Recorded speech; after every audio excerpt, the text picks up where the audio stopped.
എല്ലാവർക്കും നമ്മുടെ ചാനലിലേക്ക് സ്വാഗതം. ഇന്ന് നമ്മൾ കഴിഞ്ഞ ദിവസം തയ്യാറാക്കിയ റൈത്തയുടെ റെസിപ്പിയാണ് ചെയ്യുന്നത്.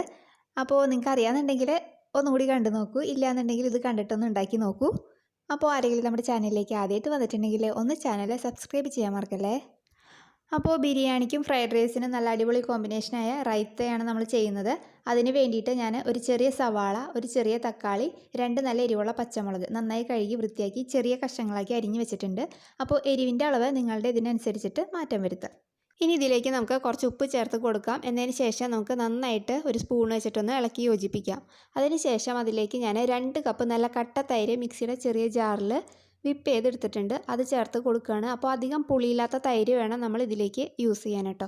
അപ്പോൾ അത് ചേർത്ത് കൊടുത്തിട്ട് നമുക്ക് ഒന്നും കൂടി ഒന്ന് മിക്സ് ചെയ്തെടുക്കണം.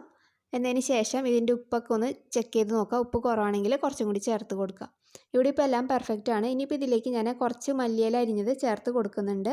എന്നതിന് ശേഷം നമുക്ക് ഒന്നും കൂടി ഒന്ന് ഇളക്കിയിട്ട് കൊടുക്കാം. അപ്പോൾ നമ്മുടെ പെട്ടെന്ന് റെഡിയാക്കാൻ പറ്റുന്ന റൈത്ത ഇവിടെ റെഡി ആയിട്ടുണ്ട്. നിങ്ങൾക്ക് ഇതിലേക്ക് പുതിനയില ചേർക്കണം എന്നുണ്ടെങ്കിൽ അത് ചേർക്കാം. എനിക്ക് അതിൻ്റെ ടേസ്റ്റ് അത്ര വലിയ താല്പര്യമില്ലാത്തതുകൊണ്ട് ഞാൻ ചേർക്കുന്നില്ല. അപ്പോൾ ഇത്രയേ ഉള്ളൂ നമുക്ക് ഫ്രൈഡ് റൈസിനും ബിരിയാണിക്കൊക്കെ നല്ല അടിപൊളിയായിട്ട് കോമ്പിനേഷൻ ചെയ്യാൻ പറ്റുന്ന റൈത്ത. അപ്പോൾ നിങ്ങൾക്ക് ഇഷ്ടപ്പെട്ടിട്ടുണ്ടെങ്കിൽ ഒന്ന് ട്രൈ ചെയ്ത് നോക്കാൻ മറക്കരുത്. ഇതിൻ്റെ കൂടെ ഒരു അച്ചാറും പപ്പടമൊക്കെ ഉണ്ടെങ്കിൽ നമുക്ക് അടിപൊളിയായിട്ട് ബിരിയാണിയൊക്കെ കഴിക്കാം. നോൺ വെജ് വേണമെന്നുണ്ടെങ്കിൽ അത് എക്സ്ട്രാ ഉണ്ടാക്കുക. അപ്പോൾ ഇത്രയേ ഉള്ളൂ. അപ്പോൾ നമുക്ക് നല്ലൊരു വീഡിയോ ആയിട്ട് അടുത്ത ദിവസം കാണാം. താങ്ക്